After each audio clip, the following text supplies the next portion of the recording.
All right, we're back already with part 5 of the Residence discography catalog story, whatever you want to call it. I just did part 4, which took them on their first tour, the Moleshow, which was a complete disaster. So what do they do from there? And that's this episode 5. They lost tons of money, so they come back. Easiest way to try to bring some money in is releasing stuff. So the first release on New Ralph, there's a new record company. Ralph Records was pretty much screwed from the Moleshow. So, well, first of all, they had to move their huge, nice space that they had been working in for many years. They had to leave and downsize, much smaller studio. And yeah, Ralph Records is gone, and Tom Timoney takes over running the label, which is now New Ralph. So this is New Ralph. It's the first thing released as New Ralph, Residue. This is the first time the Residents release an album of old unreleased stuff, like the first that kind of collection, and it's by far the best. This is a great album, whereas sometimes with some more recent ones you might think, man, they're kind of scraping the barrel here after 50 years of unreleased stuff. But yeah, this top notch. It has The Sleeper, recorded in 79. Really great track. Whoopee Snorf, which was only on a compilation in 77. This is the first time we get to hear pre-Sanadog recordings with Kamikaze Lady, which was on the Baby Sex demo. I don't know if I could say that. We haven't even mentioned that because it hasn't been released. But yeah, there's a bunch of stuff pre-Sanadog. But yeah, so that's on here. Boy in Love is a really cool, nice song. You could tell it was recorded during the Mole era, but yeah, it actually sounds nice. Maybe one of their first nice sounding songs. They redo Shut Up from the commercial single. Well, it's not redone. It's the same recording, but I think it's longer, and it has a different vocal track on it. So you can actually hear the singing resident say Shut Up over and over instead of just that muffled weird vocal. Saint Nick's, a song from 74 from when Nixon resigned. Awesome track. Also to note, Jailhouse Rock. This is a 1982 recording of Jailhouse Rock, and later on they reissue this album and they put the wrong version on. They just put a single from the mid 80s. I think this is the only way you can get this recording of Jailhouse Rock on vinyl, is if you have an original pressing of Residue. But yeah, this album is really awesome. Also to note, this is not part 3 of the Mole trilogy. It says so on the back. It is not part 3 of the Mole trilogy.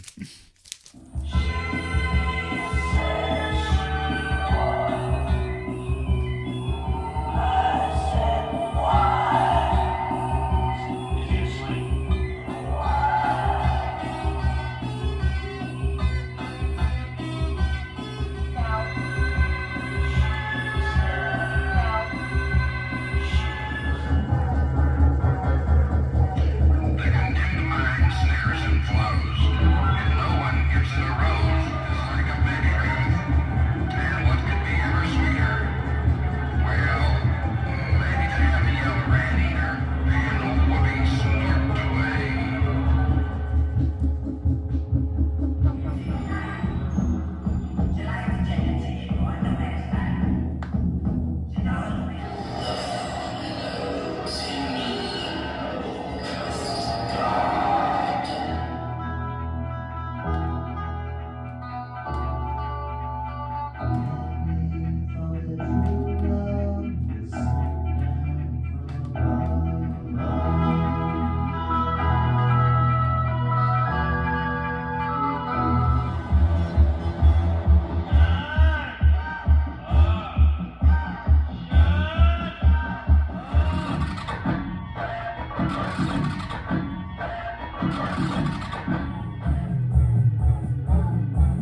released in November 83. This is so good.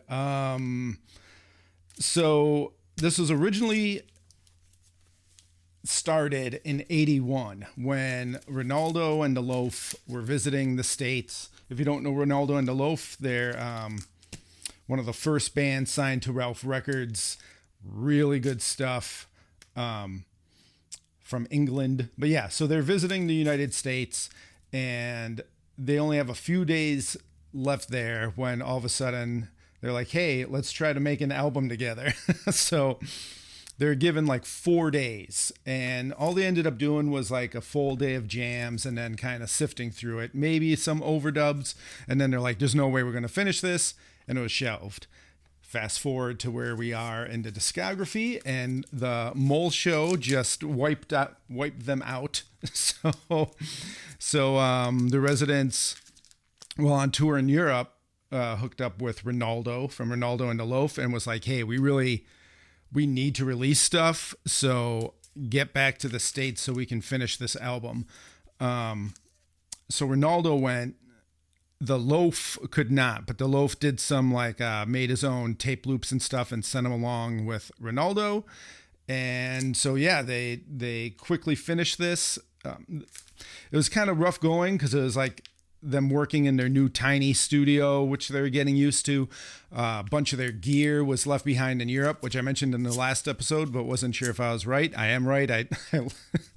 I went and looked it up, and yes, I was correct. They had to leave their emulators and everything in Europe. And singing resident gets the flu during this, and is so sick he's lying on the floor. But this is really good. This is probably in my top 5 Residents albums. This is another one I talked about in the previous episode, how some people are like only into classic era Residents, but like how could you be into Duck Stab and like Subterranean Modern and stuff from that era and not be into this? I don't know, because this is like really weird, dark, weirdo, new wavy-ish, pop stuff. Pop as in verse, chorus, not like weird experimental concept album. And this is some of the best stuff. This is like the ultimate supergroup. I think really cool. Snakefinger plays on this.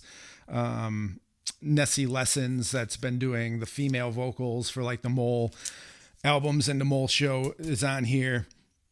Great album.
What do you do when you're in the middle of a trilogy, a big project, you know, that you've made several albums for and a huge tour, and you don't want to finish it because you hate it because it was a disaster and you lost all your money? You come up with another giant project, the American Composers Series. George and James. This is one side of James Brown and one side of George Gershwin. This was started back in '82, but it was put on hold because of the Moleshow, and then put on hold again so they could finish Title and Limbo. But yeah, the James Brown side is basically them just covering Live at the Apollo, and it's awesome. And the the looped audience you hear the whole time is a recording of a Moleshow audience, just looped. Yeah, this is great. It's also like pitch shifted vocals. So little trick here is if you play this album on 45 RPM, you get to hear the singing resident's real voice, but the music is sped up. Or you can hear the music as it's supposed to be and hear weird low voice singing resident. There's one note on the back of this jacket that says, you know, it lists some of their major contributions to society. And one of them is the Mole Trilogy, which they would like to point out this is not part 3 of. And there's another note on the back of this record that says this series is to be recorded from 1984 to 2000 and will contain the works of 20 composers. Do they keep going? Do they finish the American Series project? Well, we'll see.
Released in April 1984, this is called the White Single. It's a cover of James Brown's Man's World, which it's not part of the George and James record. This is its own thing. And this was sort of a big hit. This was on the MTV and stuff back in the day.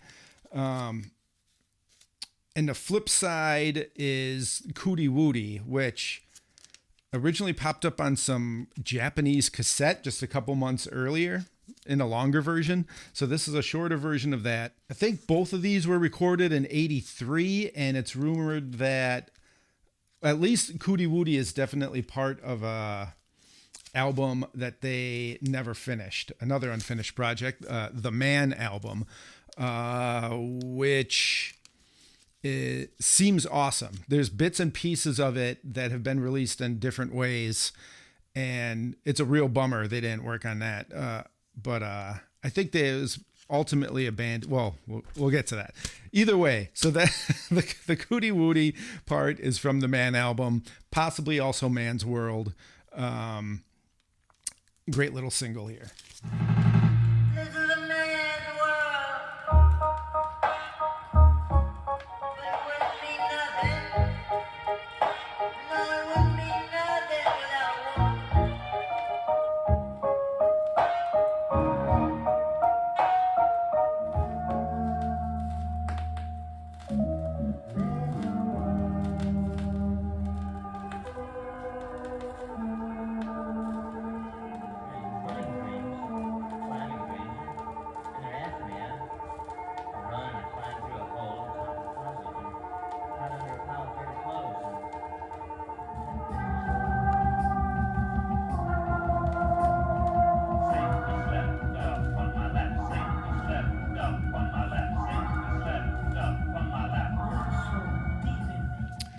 Released in October 1984. Oh man, this is a really good album.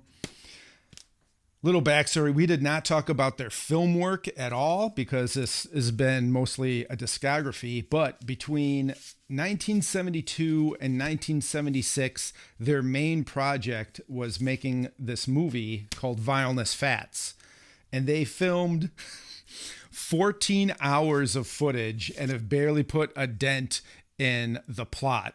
And that combined with the fact that they were shooting it on video, and when they first started doing this, they thought it would be really easy to just like convert it to film or something so it could be shown in theaters, and then they realized that wasn't really a thing.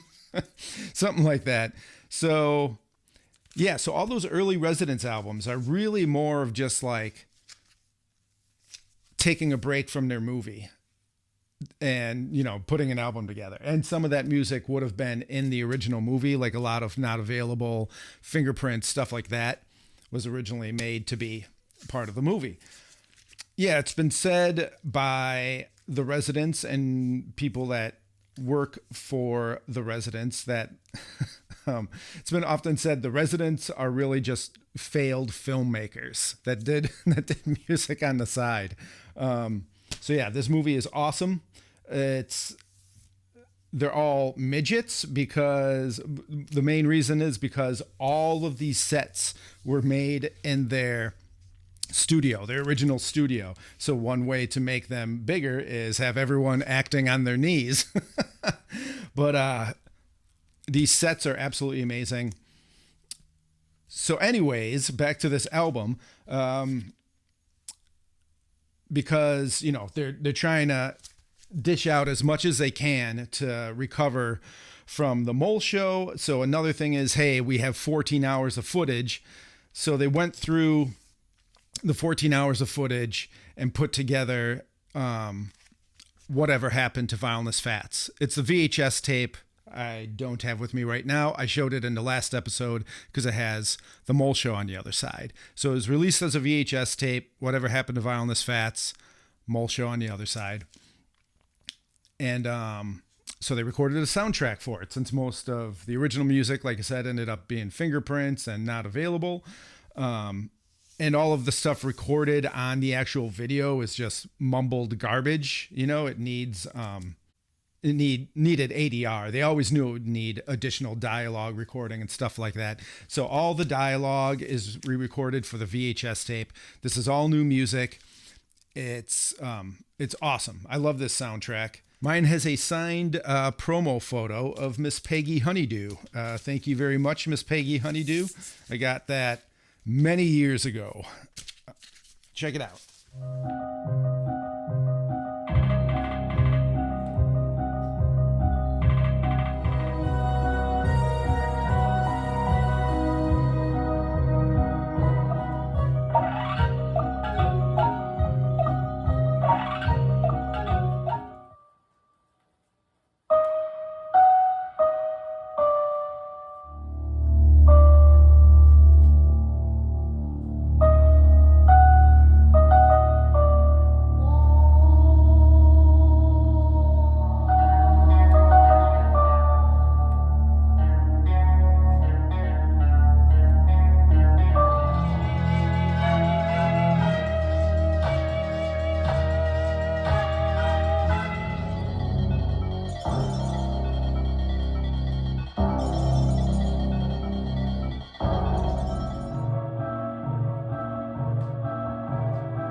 Spark the babbling brook run its way to oceans and streams, only to dry up and rain once more.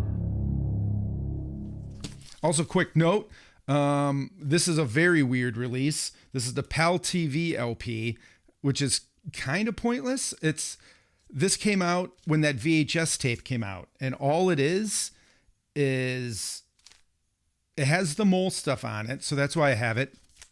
The Moleshow half of the VHS tape, since it's not on any other live album, that's half of this, and the other half is just part of the Whatever Happened to Vileness Fats soundtrack. So if you only want half of the soundtrack, this is the one you want. And then finally, we're going to end this episode with another soundtrack. This was released in February 1985. But most of it was recorded 1980, 82, and 83. Well, it was all recorded between those years. But a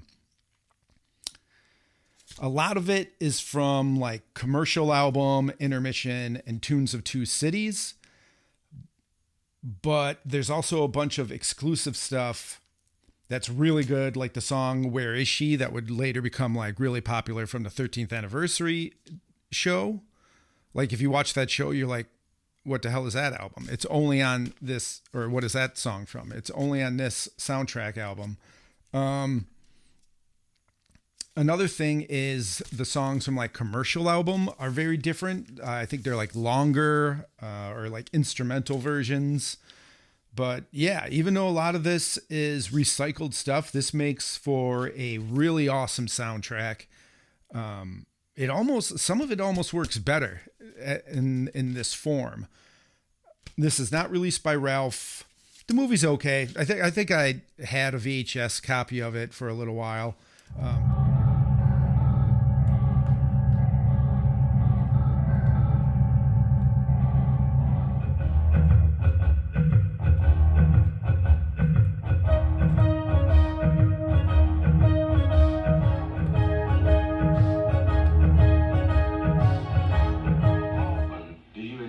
Unorthodox sexual practices. With men on pursuit. Unorthodox sexual practices. I suppose it depends on what you mean by unorthodox. Like 96, The Exorcist,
that's all we're going to cover in this one. And we'll come back with they do return to the Mole Project, surprisingly enough. Mole Project, American Composer Series, that kind of stuff. There's some more really cool stuff coming. Oh, and they try touring again. I think that's the next episode. Like I said, this stuff is all mapped out, and it's so many of these videos. That's why I'm trying to just go through them as fast as I can. Keep watching.